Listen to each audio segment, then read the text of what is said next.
Minister said there would only be pipelines if there was consensus. As it turns out, BC's Premier has said no. Several Liberal MPs are opposed, and even within the Prime Minister's own head there seems to be opposition, because on the one hand he says, yes, we're going to go ahead and become the energy superpower, and on the other hand he says, no, oil needs to stay in the ground. The Prime Minister clearly has no plan to get things done, so why is he putting his elbows down and making us beholden to the United States of America? Pierre. The Honourable Minister of Energy and Natural Resources.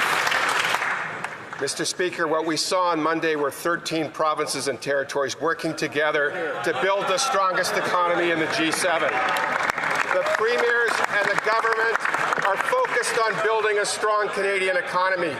What we see from my colleagues across the floor are attempts to divide and to block development. I hope Conservatives will join with us in building a strong Canada. The Honourable Member for Lethbridge. That is the type of non-answer that has become accustomed to these Liberals.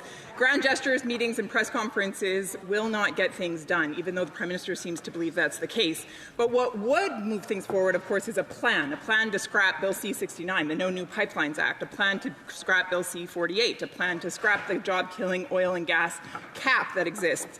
The industrial carbon tax, let's get rid of that as well. Is the Prime Minister simply turning a blind eye to these things, or does he just not know how to get things done?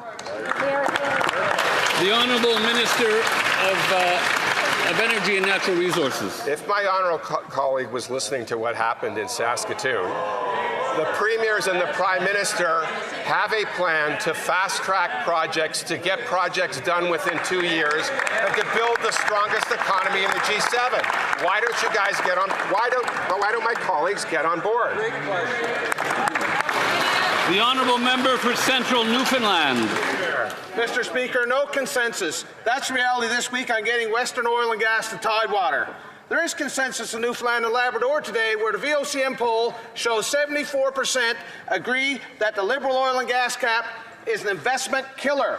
No pipelines are required to get Newfoundland and Labrador's 2.5 billion barrels of oil to world markets, or its 12.5 trillion cubic feet of gas to Tidewater.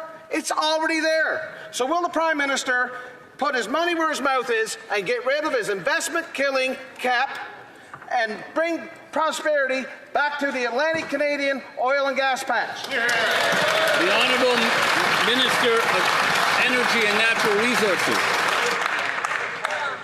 We will build and protect our economy from American tariffs and win the trade war. But to find new markets for Canadian energy, emissions in every barrel of oil must be reduced. Serious investment in carbon capture must happen. We will build the strongest, low-cost, low-risk, low-carbon economy in the G7. The Honourable Member for Regina Louvain. That sounds like a hard no to me. Saskatchewan people want to build pipelines. To secure and grow Canada's economy, we must develop a world-class energy sector. The anti-energy NDP Premier BC has stated there will be no new pipelines in BC. Anti-development extremists in the Prime Minister's cabinet have dedicated their careers to keeping Canadian oil and gas in the ground, like the Heritage Minister, like the Environment Minister. If this Prime Minister can't get consensus within his own cabinet, how will we ever get a pipeline built in our country? The Honourable Minister of Energy and Natural Resources. Again, I would say they need to go, my honourable colleagues need to look at the tapes. The Premier of Saskatchewan was supportive. The Premier of Alberta was supportive. The representative from British Columbia was supportive. Why can't our colleagues get supportive and help us build the strongest economy in the G7? The Honourable Member for Medicine Hat, Cardston Warner. The Prime Minister and his Energy Minister say there will be no pipelines without a consensus, but buzzwords don't build pipelines. How is consensus realistic when the BC's NDP Premier has already ruled out a new pipeline? There's currently no proponent for an eastern pipeline, and the Prime Minister himself calls for Canada to be an energy superpower one day, and the next day insists that half the other reserves need to stay in the ground. Half of the PM's own cabinet wanted to see Canada's oil industries die and spent the past decade trying to kill it.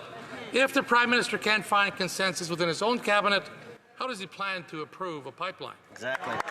The Honourable Minister of Energy and Natural Resources.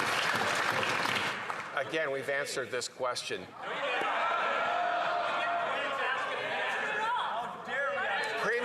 said it was the best meeting he has been to as a premier. Best First Minister's meeting. Premier Smith said it was we have an opportunity for a grand bargain. Why don't you help us get to the grand bargain?